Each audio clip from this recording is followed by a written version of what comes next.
Mimi niko hapa busy nachambua mbolea. Kuna watu tu kazi yao tu ni kuamuka tu na masengenyo. Hata wajajiosha usho. Wao wanaamuka tu na masengenyo. Haoni mimi.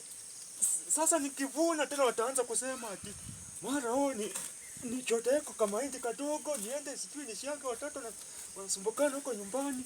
Sasa mimi ndio huyo nasumbukana. Wao ni masengenyo tu. Yaani hao ni kuamuka kuenda kuuliza jirani ha?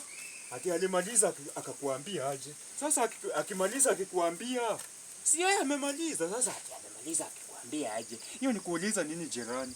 Yaani hata jirani akikuwa kunywa kachai wewe ushafika.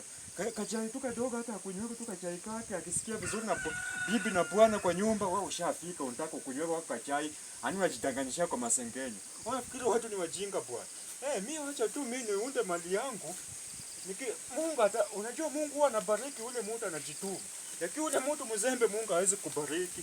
Na wale wenye wako nayo ndio wanaongezewanga tu. Na ni bidii mdogo tu. Vitu zitakuwa tu mzuri. Hii mbolea tunaona hata nitipa tu mzima bwana.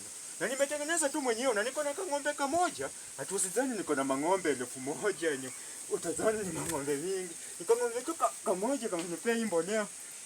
Sasa nitapata